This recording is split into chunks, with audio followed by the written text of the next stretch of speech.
everybody. This is Nasser from GRC here with you. And I have with me here today my co host, Mr. Andrew Marrington, who is also a member of GRC. Hello. And today we have a very special guest, a good friend of mine, and a very phenomenal game designer. Diogo, go ahead and introduce yourself, sir. Hi, my name is Diogo Nogueira. I'm a game designer, illustrator, and graphic artist from Brazil. I'm from Rio de Janeiro. And I publish games mainly through my label called Old Skull Publishing that has a partnership with Gallant Night Games that helps me reach a bigger audience and gets my books to conventions and stores around the world. And I'm here to talk about my games and the stuff I make and sword and sorcery, right? Yes. It's one Today's, of my favorite genres and yeah. fantasy and was, yeah. Today's is the first of many episodes we're going to do about sword and sorcery, and I decided that, like, between me and Andrew, we thought that sharp swords and sinister spells falls under that genre and conveys it really well. And so that's the game we will be talking to Diogo about. But before we get into that, we want to talk about sword and sorcery a bit. What makes sword and sorcery what it is? So I'm going to start with Diogo. What sword and sorcery means? Well, for me, it's a genre of fantasy that came before a lot of we understand as fantasy now. It was back in the days, like in the 30s to the 50s, I guess.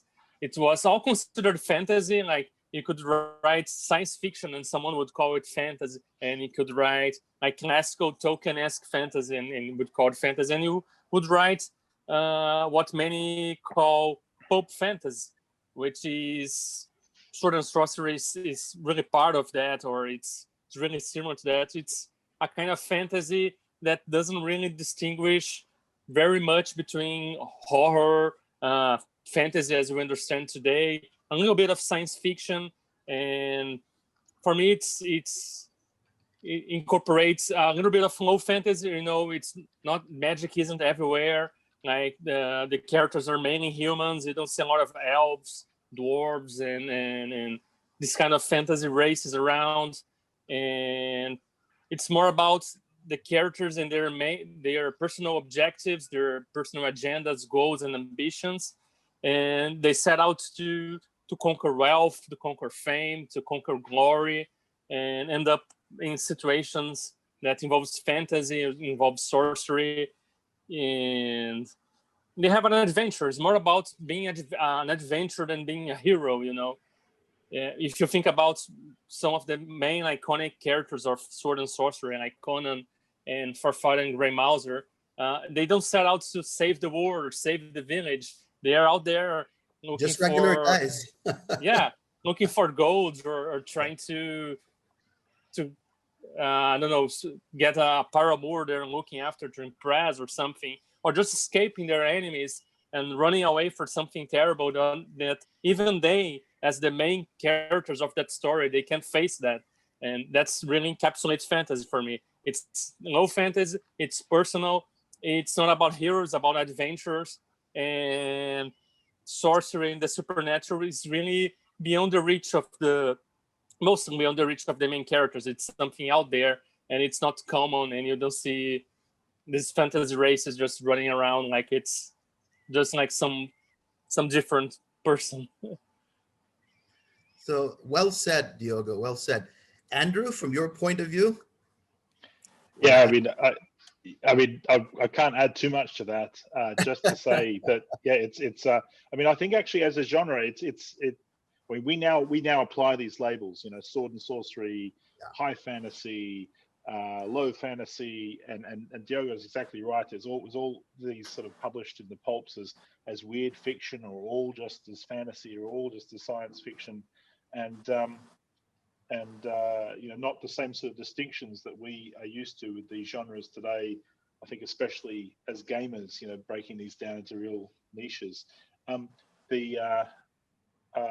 guess the sword and sorcery to me feels truer to my experience as a gamer, and maybe to like the first generation of RPG players, they knew all the fiction before they started playing. But when I started playing D&D, I probably hadn't read very much, if any, of the fiction. I maybe seen a Conan the Barbarian movie, which has very little to do with the books. That's still cool. I mean, at least the Schwarzenegger version was still cool. And so maybe I'd seen that, but I hadn't really, read the literature at all. And sort of years ago, when I started getting into old school games, and I went to that Appendix N, of first edition Dungeons and Dragons, and you read through those sword and sorcery stories, that's the stuff. That's the fiction that feels the most true to how D&D, especially older D&D, is meant to be played. Your adventurers, not necessarily heroes. Yet you've got the Tolkien aesthetics in D&D, elves and dwarves and orcs and whatever else, but you've actually, like, the actual story is more sword and sorcery feeling, or at least the early days of D&D more has that feeling to me. So yeah. I think for me it was the same. Like, I started with the Conan the Barbarian film. I never knew anything about a guy called Robert E. Howard or H.P. Lovecraft or anything about those guys. Yeah. So I just watched the film, and then I was like, wow, this is really awesome. And then in '96, I was in Orlando and in the library, and then I found a book, which I liked the cover. It was Cull, a Robert E. Howard short story book. So I picked that up, and then I discovered, oh, this is the guy who wrote Conan. I've never read anything for him. And funny enough, 4 years later, I would meet this guy, and he would say, he's a good friend of mine, who would say, you want to come play a role-playing game? I'm like, what's a role-playing game? He's like, you get to play classes, and we tell the story together. And I was like, okay, I'll give it a shot. So he starts telling me about the classes, and me being me, he says wizard. I was like, no. Rogue, no. The moment he said barbarian, you can see that light bulb in my head. I was like, barbarian? Like as in Conan? He's like, yeah. As in Conan the Barbarian. Like, yeah, I want to play. And so that's how I got into it.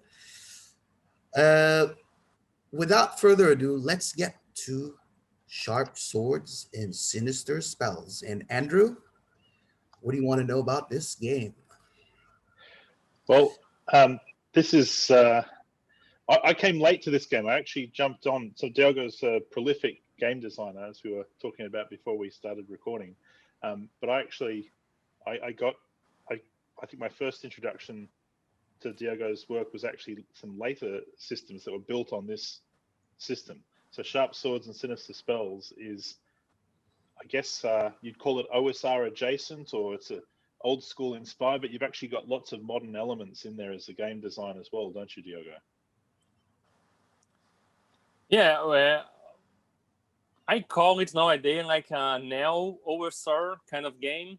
Yep. And for me, it's like a modern game with rooms light system, but the old school spirit, it's still there. Like what I call it there with our old school spirit. It's meant to be played like the old games. I was inspired by the quick primer for old school gaming by Matt Finch, and it fits really well with that idea of playing with the player skills instead of character skills. You don't have like a bunch of powers, and you just choose which skill to use, which talents to use to solve problems. You have to come up with creative solutions and just play along, right?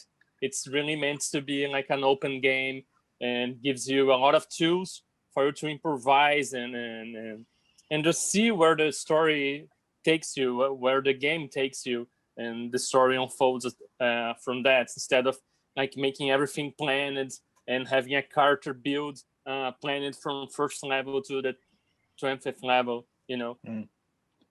If I can maybe show an example of that, like I think maybe maybe some time ago when you did an interview where you were on the OSR panel for the GRC's online convention a few months ago.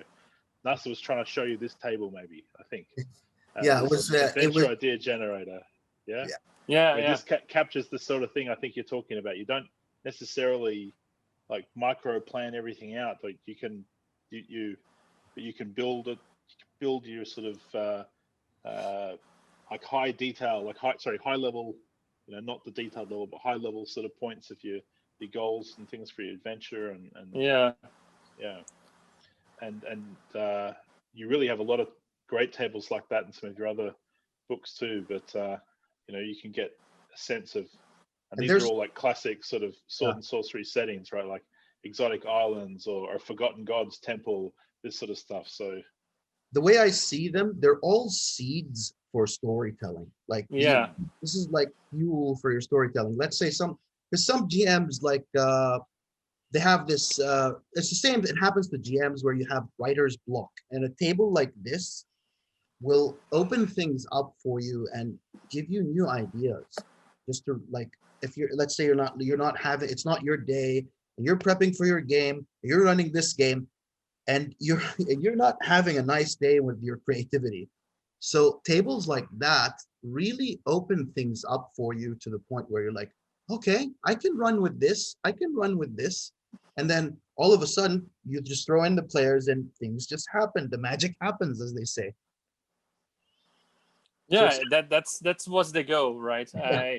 I joke around saying that my game design philosophy is the lazy GM thinking. So I want to make the game for the laziest GM, because I'm kind of a lazy GM. So I want to get like half an hour before the game, roll on some tables, make some notes, and say, okay, I'm ready.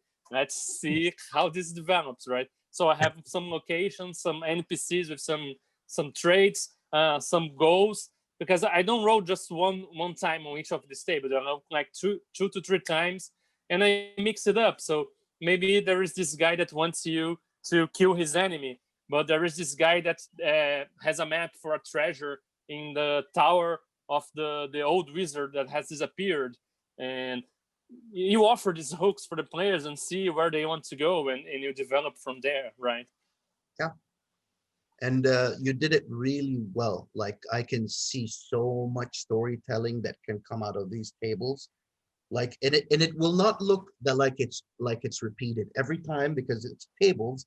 You don't know what you're gonna get. So yeah, it feels fresh every time. It's not like it's repeated or anything. That's what I like about it. Yeah, and they are kind of general, right? Like there's an entry for a secret society. So if you roll a secret society again some other time, it can be a different secret society if you want. And the second edition of Sharp Swords Sinister Spells, which is in development, it's written, but we're still making art for it and planning to release it. This table, the D66 table, each entry has another 1d6. So if you roll a secret society, there's a d6, and you can roll to see which secret society is this. So it helps, like almost being like a D666 table, like a a table, you know. I think you just made Andrew's day, because Andrew doesn't own a hard copy of Sharp Swords and Sinister Spells. We both own it. I knew about. I knew that the second edition was coming, so I follow Diogo on social media, and so I knew one was coming. But actually, no, I do have one on order, but you know, the of the first edition too. But the COVID, some of the printing and shipping is a bit slower than usual. But I do have the addendum here too, which has even more of those sorts of The second edition will compile the two books and expand it a little bit. It will actually we'll have a chapter for the GM talking about sword and sorcery, because I wanted to make sure people understand what it is, because I always see a lot of people using sharp swords to play regular fantasy, which it's very fine, and you can do that without any problem. But I wanted to clarify its characteristics and anything like that, to help people understand if they are not so familiar with the genre. And there is That'd be good, tips yeah. and guidance for the GMs to create a lot of this stuff. And there is even more tables to generate situations and locations, NPCs, adventures, and lots of that stuff. And it'll probably be divided in 2 books, like one book for the players and the GM, and one just for the GM. Very nice, very nice. I mean, because it's one of the things that people come. Sorry, Nasser, but I was going to say that I think it's a really good thing that introduced sorcery as a concept. I'll stop sharing this, because players come to games from all different angles, right? Some people come, to a game like come to Swords Sorcery as a genre from RPGs. Some people come, to RPGs from the World of Warcraft, appendix N, or they come more often these days from like your video games, World of Warcraft. They come from, whatever. So they're coming from different backgrounds, backgrounds and different like influences and stuff. And so it's like, if you're used to the RPG starting with what is an RPG section, like so many games start with, why not also like what's sword and sorcery, and what's like the feeling that you should get when you're playing this game, because that's kind of what you want to try convey. Yeah, I talk about that. It's personal. You're not heroes or adventurers. You can be heroic, but it's usually as a consequence to what you're trying to do. And if you are heroic, these words of sword and sorcery are not so like good versus evil. It's a lot of gray areas. So you'll probably sacrifice a lot to be a heroic character in these settings and things like that. I talk about in the game. Which is this in the spirit of sword and sorcery. The hero in a sword and sorcery game isn't always the good guy. He probably would be a thief who's trying to steal something, and so it's not like like Diogo said. There's always a gray area, and it's basically a person going at who's got goals, and his goals might not be noble. They might be bad goals, but he ends up being the hero. They are usually like thieves, but with a good heart. They steal from the rich. They steal things from the sorcerers. They're like sorcerers are really evil, and they do this ludicrous stuff. Like they steal. They try to get treasure and steal a book from a library to know where the thing is. But they usually are not like heartless killers that do anything for their what they want, right? They wouldn't go to a tavern and kill the tavern keeper just to drink for free. That's right. They have a limit, like they're like the honor amongst thieves, There might be mercenaries. There might be mercenaries, but they're still fighting bad guys. Like it's not. They may not be. Whiter than white sort of hero type. Characters like superhero types, but that they're the sort of people that when you need to get the job done, that's your sort of hero. They might see a scene of someone being they might arrive to a village and the village is in trouble with some bandits, and they ask him for help, and they might say, well, what will I gain to help you? They will ask for compensation. They won't do it because they know it's the right thing to do. They will ask for something. But at the same time, if they see maybe a kid being hit by a slave owner or something like that, they might step in and try to stop that, because even they have some kind of moral grounds where they have some limits, And it kind of personal scope. It kind of the way they're closer to real people, because real people have their motivations, and not everybody is evil, and not everybody is too good. Most people, I would say, if I were to give people an alignment, most people I would say are neutral. Most people, nobody's evil, nobody's too good. So heroes of sword and sorcery, for me at least, they're kind of like that. They're real people. They have their goals, and it just happens to be that they're at the right place at the wrong time. And that's for the adventures. That's why the game doesn't have the alignment system, because it's kind of neutral. And sometimes when I play games that have alignments, I have a rule. Let's say everybody starts neutral. You can have an affinity for maybe for order or chaos, but for you to have an alignment, you have to really align with that cosmic concept. Maybe you have to do a ritual. You have to seek like a champion from that alignment and do some missions to really align yourself to that concept, to that cosmic force. I think that's good that you did it that way, because then as players you could say, that's my goal. My goal is to make money. Yeah. Or my goal is maybe I lost my honor and I want to. Everybody has a different goal in an adventuring party, and Yeah. I feel alignment could be a rigid system at times. It's just my personal opinion. Yeah. Sometimes the people get too attached to it and started that kind of fight in the group. Oh, you want to do that because you are neutral good, and because of neutral and good, you can do this or that, and started those discussions that really bogs down the game to some, I don't know, philosophic concept of people. And people makes mistakes. People act without thinking sometimes. They have good intentions, but sometimes we don't act according to them, Of course. Yeah. That can happen. So awesome. I'm going to show this adventure title generator because this is it generates these great it generates these great pulp titles, and that is it. Here we go. Share. So, and I like it. Does give you a little background. This is like pulp literature titles. Okay, so you roll first of all to see how your title format's going to be, like the object of the quality location. And then you roll on this table to find, okay, what's the object going to be? What's the quality going to be? What's the location? You fill in the blanks that way.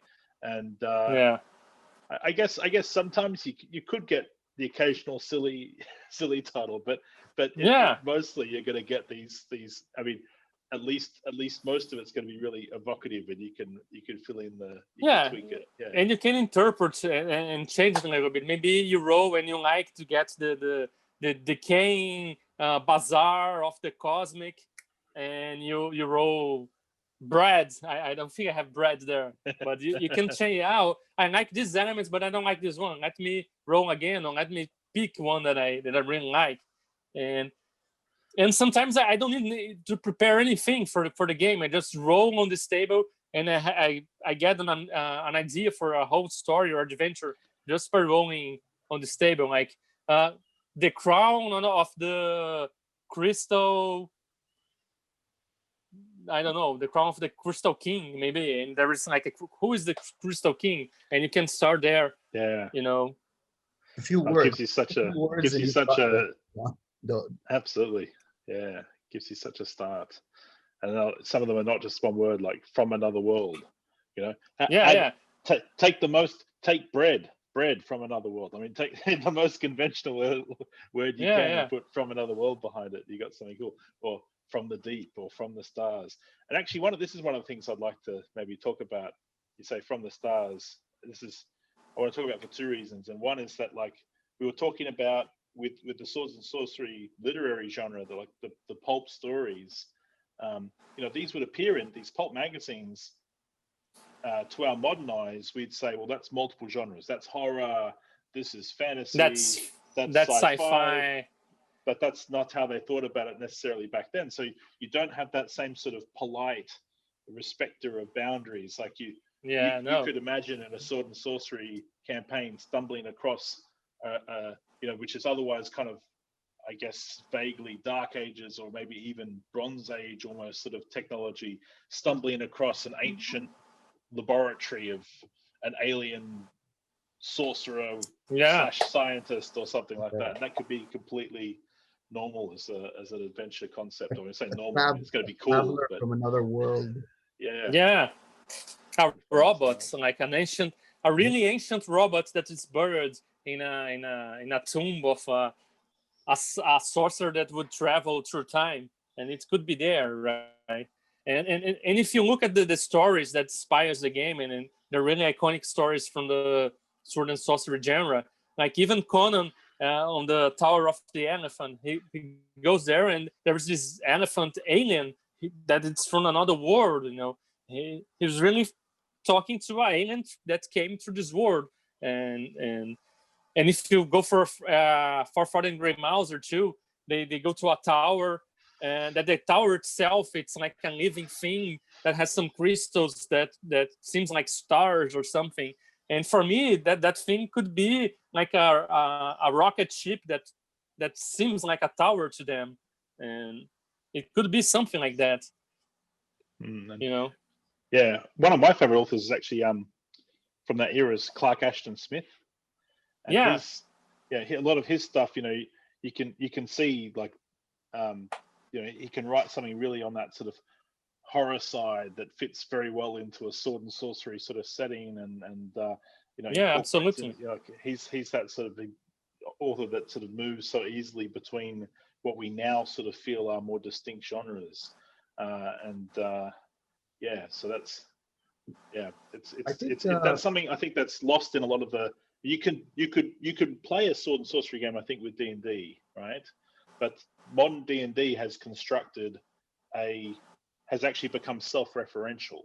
The high fantasy of D&D is not even, if you were a non-gamer, you said high fantasy, you think, okay, high fantasy is Lord of the Rings.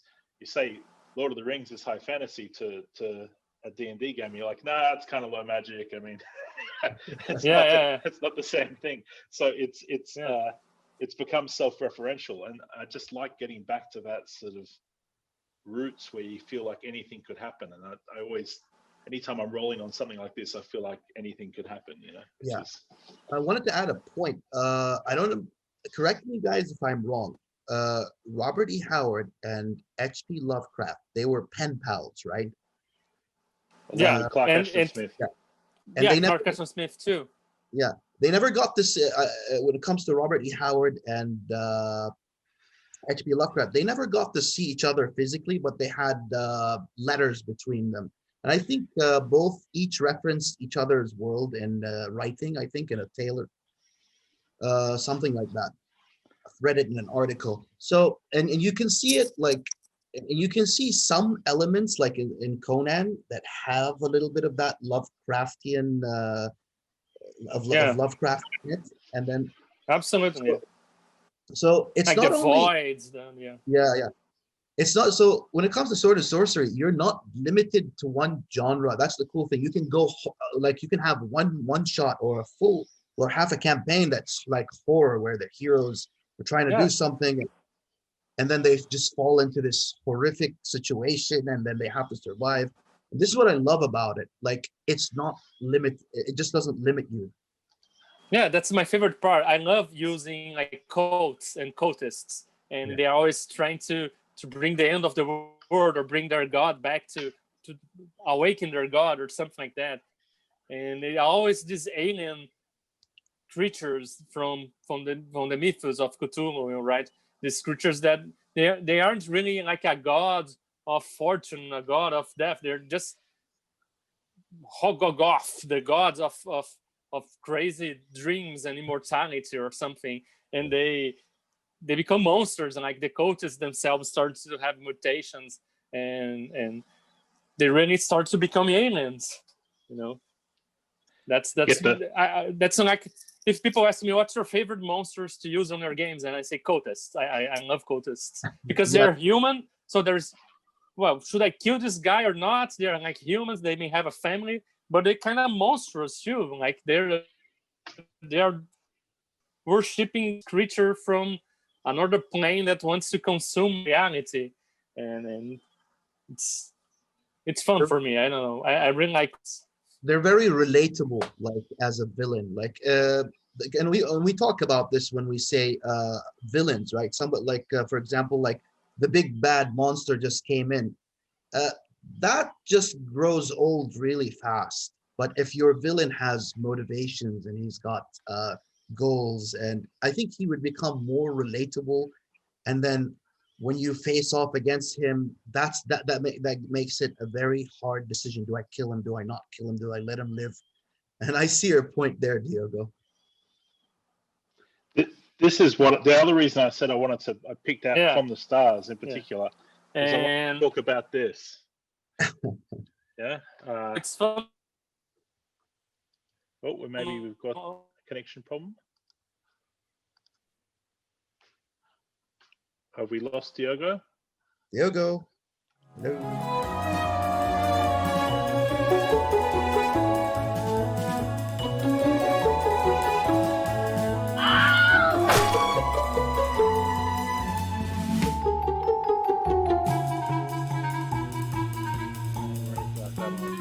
So yeah, we guess when we lost you, or just starting to talk about this Star and Sorcery game, Solar Blades and Yeah. Cosmic Spells, which I've got a physical copy of as well, just to show it's a sizable thickness. I love the form factor of it. Actually, it's a very satisfying book to hold. But I also love this cover art, which I've got on the screen. And we lost maybe some of our what we were on before the connection issue, but I mean, we've got so many different elements. I love this flying brain overlord. Yeah. And we've got a kind of. I like Sword and Sorcery so much because I wanted to make Sword and Sorcery in space, and the Dark Streets and Darkest Secrets basically Sword and Sorcery on our time. It's streets and sorcery. So yeah. Did you do the cover art on this one as well, or I know you've done so much of the interior art? No, that's Bruno Prosaico. It's an artist from Brazil. Oh wow, okay. I want to add, for those of you that don't know, Diogo does a lot of art, and not only for his publishing company, he does it for other companies. So if you've probably picked up an OSR product or any other product of that genre, you will probably have seen a piece done by Diogo inside. Just look maybe up. I'm not that prolific, but I'm astonishing Sword and Sorcery of Hyperborea products, and I really love their game and their products too. And I've done some artwork for third-party Dungeon Crawl Classics stuff. I haven't been able to make art for the official DCC stuff, but maybe one day, right? Yeah. And absolutely. Yeah. Just to add a point. Some stuff for Bloat games too, and I have game books here. I think I have. Yes, I do. And for those of you that want to pick up these books, pick them up. You'll find. I think you did also the layout for these. Yeah. And here's a cool thing, guys. Just put this on the photocopy and just print a character sheet. Which is I made the character sheet too. Nice. You did the layout, a lot of the art, which is really awesome. I love the layout. Going back to Sharp Swords and Sinister Spells, you and I were talking a while back, and you said that you were writing a setting of some sort, the Sword and Sorcery setting. Yeah, I'm writing a setting toolkit, like similar to what I did for Solar Blades and Cosmic Spells, because there's a setting there that you can roll and like create your own, but with the principles are set in stone there.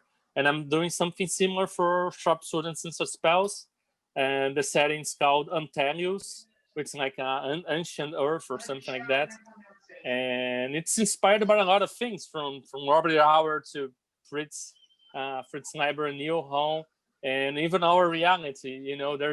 There's like a culture that their religion, it's kind of Scientology, and so they want to go back to their home planet, and so there's this sci-fi stuff there as like ancient civilizations, and you roll on the table because if you enter the ruins of this ancient civilization that had some really weird and alien powers, and reality modifies itself a little bit, like you can go into a dungeon there, and every day you spend in the dungeon like passes a year outside or something like that, you know. So it's pulp with weird fiction and weird fantasy and a lot of these things.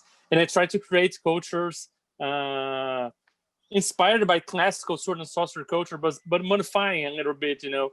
I have a culture that they're like Vikings, but they're like Aztecian Vikings, you know. They have these ziggurats of ice, and they adore the god of sun, but their god of the moon has kidnapped the god at sun, so the god at sun only comes out like once every 10 years or so, and so they make sacrifices for the sun to come back and things like that.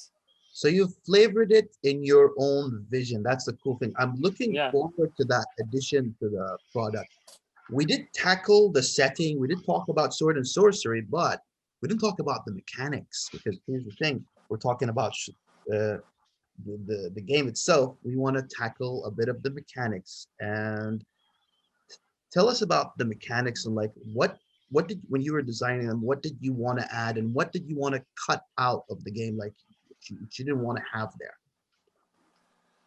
Well, the game it started as a hack of white hack and black hack, which is like a really simple D20 game that you have an attribute like that goes from 3 to 18, and you have to roll equal to or below the attribute to succeed at a task. But I wanted to do things a little bit different, because this game doesn't tackle difficulty. For example, like scaling a rough wall was basically the same difficulty as scaling a wall that's completely smooth. So I wanted to have difficulty on the game, so I added difficulty. I added the positive and negative die were something that came from White Hack, and everybody assumed it's the advantage and disadvantage from D&D 5th edition, but White Hack did it before, so it's based on White Hack in this respect. And these games were also player facing, and as I am a JM that really likes to roll the dice, and I think it adds a little bit of adversarial play that for old school gaming I think it's kind of important, you know, to have like the evil guy is rolling the dice to see if the monster eats your head or not. So I wanted to have that in the game too. So the GMs roll dice, and I add things from games that I like the pushing the roll. Instead of, okay, I'm at the door, can I smash it down? You make a test and you fail, but you can try again in this game. Instead of like keep rolling until you get it, like you can try things just one more time, and if you fail, the situation gets more complicated. Maybe you try to push to force the door and it didn't make it, and the second time you do, not only you couldn't open it, but the sound attracted the guards that were nearby, or maybe you broke the door, but it was like sustaining the wall when the wall falls down, and now you're locked on the other side, and things like that, you know. And I wanted to add luck from the old fighting fantasy game, and DCC has this luck mechanic that I think it's really important for sword and sorcery, you know. And I modified the magic system too, you know. Instead of being this D&D kind of magic that you record a spell and you can cast it anytime you want, you can try any spell, you know, but it can corrupt you. It can make you cast a really powerful spell if you know it, but it drains your energy, you become weaker, or you can fail catastrophically and summon a tentacle that will try to squeeze the life out of you, you know. It's like a chaotic magic system that really allows you to make a really good use of your spells, but if you abuse it, it can lead to catastrophic events like a spell catastrophe. Magic is dangerous, basically, in this world, and yeah. I think that's sword and sorcery is like that. Magic should be dangerous, and if you tamper with it, it might come back to bite you. Yeah. Like it's really powerful. You can do like you can do great things. You can like blast your enemies to ashes, but you're risking your life, your soul, and even those of the people around you. And there's other little things that are more narrative, like the character's concept, that it's really a way for you to customize your character without having to go through a list of skills and talents and stuff. You can customize it any way you want, just describing who they are and what they do, and even contributing to the world building. If you say your sorcery is from the seventh circle of the seventh, like the seventh circle of the invisible school of magic, now you know there's this invisible school of magic. So who are they? You know there's 6 other circles. So you can kind of do like a shared world building with this, and it affects your roles and what you know in the world, right? And you have a complication too, which is like something that makes your character's life Hell. get in trouble. Yeah. Like you may have an enemy, and that enemy can interfere in your adventures. They can appear and make your life miserable, like. And the way you do it, that you as a character, as a player, say, okay, I want to give you the power to introduce my complication in the game whenever you want, and the GM can hold that power and to make your life the worst in the worst possible moment. Like, for example, you needed because when you activate your complication, you get a bonus for your luck checks. So maybe you're really in need of a luck check, and you said to your GM, I need to survive this, so I'm gonna activate my complication to get a bonus to my luck, and you can introduce my complication anytime. So maybe you have like an enemy that it's influential noble, like he hates you and he is gonna hire people to do you harm.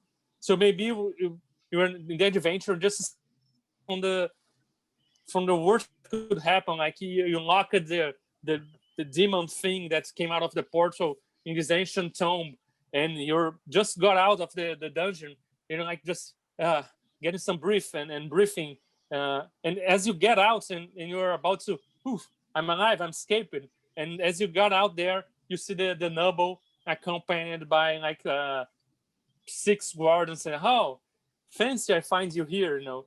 You can introduce this to make the character life even worse in the worst moment, and that's what happens in the Sword and Sorcery stories, right? They a lot of the stories, they think they got away with something just to find out they're like a bigger mess than they were before.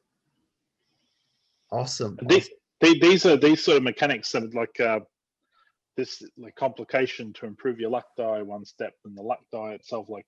Some of these are more like narrative game mechanics, right? That so you have those old school sort of feel mechanics and your narrative game mechanics. Kind of, because it's kind of, we see today as like these modern narrative things that these games from the early 2000s introduced. But if we look back to like some games in the 80s, like the Conan RPG from TSR, they had like a luck mechanic on them, and the way you build your character back then, you wrote your character story, and as you wrote your story, you started getting skills. So these narrative games are introducing these cool things that we didn't have before. Not so much. We had them back in the 80s, but we kind of forget in the 90s, I guess. Yeah.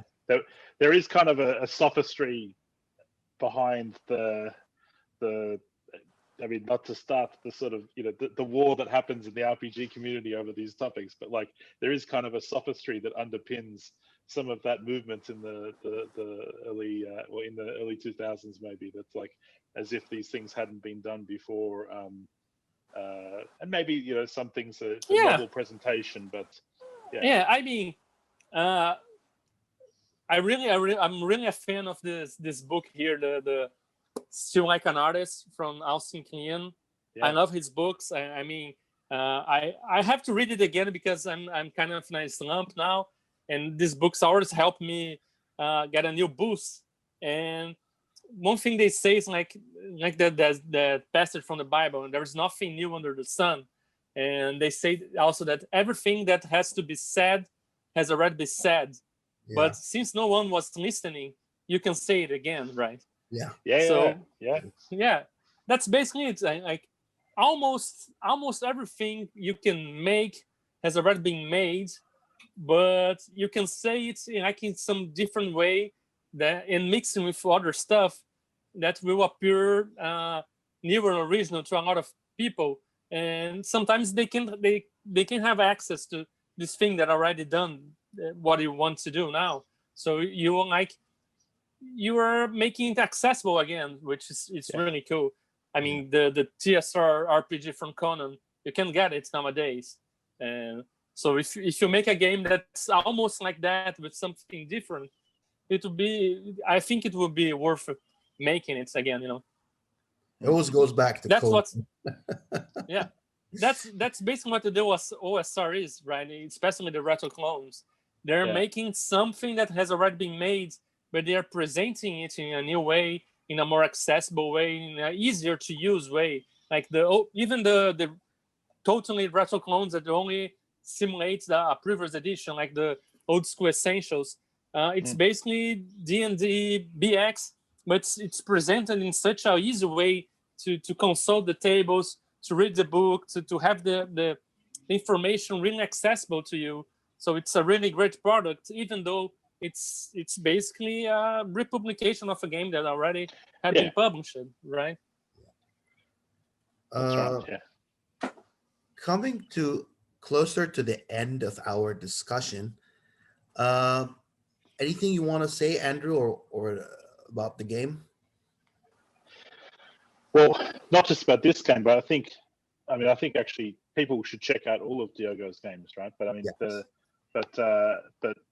but this series of games anyway is definitely, they're all very, as Diogo said, they're all sword and sorcery, you know, in the stars, you know, sword and sorcery on the streets. But there's a vibe and an aesthetic. Lost in the Fantasy World is another game.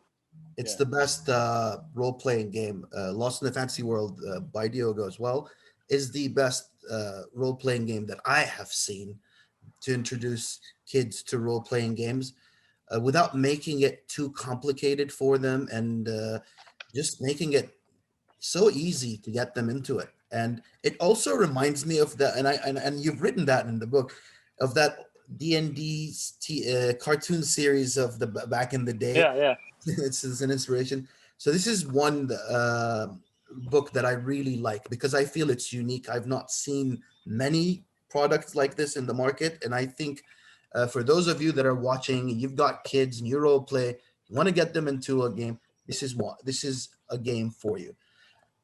Moving on. Beautifully presented too, yeah? I mean, I can't find my PDF right now, but it's all, you know, full color. So even if you're not someone that likes that more sort of line art OSR aesthetic, I mean, it's amazing. Yeah. I think that also shows your flexibility, you know, Diogo, that you don't make your games don't have to look the same either. I mean, this really looks different. It's different than Diogo's. I use it to work. I made children's book before I made role-playing games. So that book is like a RPG book, but with the face and aesthetics of a children's book, right? Because like I wanted it to be coloring, more like a coloring book. When I see this, I feel like, oh, it looks like a coloring book for kids, and then you open it up, it's an RPG. And we have a coloring book for it too, right? We have the creativity book, which it's like a coloring book for the game, and with some ideas that can inspire you to adventures using the Lost in the Fantasy World game.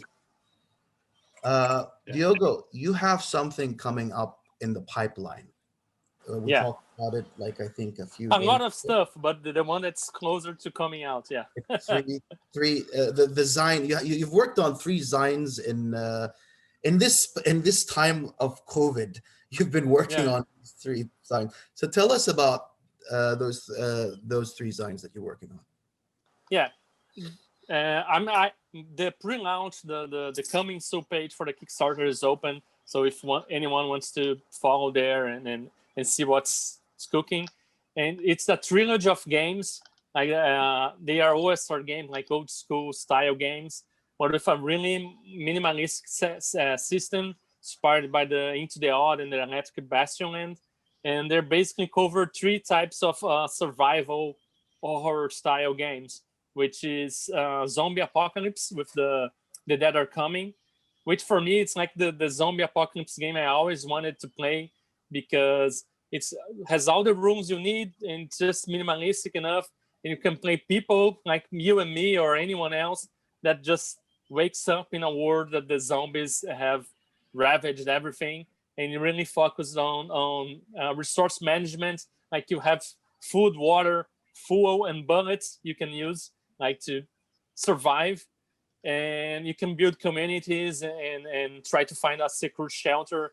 And it's really fun because I have all these tables that I like to make for to generate situations and locations, people. And there is the space horror game called Screams Amongst the Stars. And it's kind of inspired by Alien, of course, and Event Horizon and all of these space horror movies, but it's really more about the weird phenomena and things that can happen in the deep depths of space, like really far away from Earth, and things that our minds can't really comprehend. So maybe you go to some place and all of a sudden you see yourself arriving it again, and you see yourself like there's a copy of you there, and like distortion in time and space. And after a few days you arrive again, so there's 3 of you now, and things start getting weird. And who's the real? Are you real, or you arrive early? You're a copy that arrived earlier, and things like that, you know. And there's factions too, right? It's really the future. So we have like United Americans, you have the new Soviet Union, you have the Africa United, you have all the free nations from that Middle Eastern and Asia and other countries that unite, like forming a coalition of free nations. And there's all these rivalries and weird stuff happening.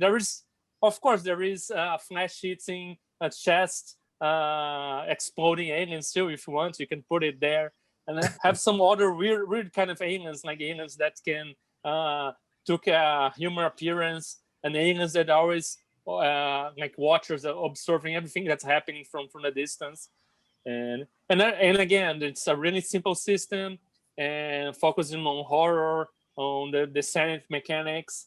And combat's really fluid and it's really dangerous. So it's not something that I want to kill aliens and just blast everything away, because every time you attack, you do damage, and every time the enemy attacks, they do damage. So it's really risky. Watch yourself there. Yeah. And there is the running out of time, which is like a cyberpunk game, but it's kind of horror and survival, because it's inspired by that film, that movie called Blade Runner? No, I forgot the name, but the name in Portuguese it's The Price of Tomorrow, which is like time is money, and you pay everything with your time. So maybe, and characters begin the game with just 1d6 days of life left, and if you buy a coffee, that's like 5 minutes of your life. So everything you buy costs time, like your lifetime. And if you do jobs, you get more time to keep working and keep doing stuff. And so it's kind of horror, because you see like your family, your friends, they will die because of the inequality. It's kind of an anti-capitalist kind of game, you know. And how do you gain experience? You gain experience by sharing your time. Like you made a job and you got like 2 months. You give like 10 days to a friend, to your family or something, so they can keep living. And it's about sharing and getting the time out of the people that hoard time and kind of hoard money, because there are people that are basically immortal because they have hoarded so much time they can live for thousands of years, while you and the rest of the world are like living day by day or week by week. you know. I love the concept. I love it. It's an interesting, Absolutely. very interesting concept. There's a movie by Brad Pitt. I don't know. I think it's Brad Pitt. No. That's one of the Backstreet Boys kind of actor. Who are they? Not One of the Zac Backstreet Efron. Boy actors. Yeah, the blonde guy, Justin Timberlake. Yeah, Justin Yeah, Timberlake. I don't know if it was a Backstreet Boy or anything guy. I don't know. It's He- one he of was- those boy bands. Yes, yeah. they're boy. all the same, right? But he's an actor, and it's a film with him. And it's really cool. And I can't remember the name right now. Let me just trying to find it. I'll pull it up. In Time? Yes, In Time. That's it. Yeah, it's a Alright. really good movie, Awesome. and it's awesome. really inspired by that. Okay, awesome. Cool. And they're coming to Okay. Kickstarter soon. They're pretty cheap, like $15 each zine. But if you buy all of them, it's a $40, and they're all full color, about to 44 to 60 pages. They are like really dense with information. All the rooms are there, all the tables, and I think it's one of the coolest things I've done in a while. I think.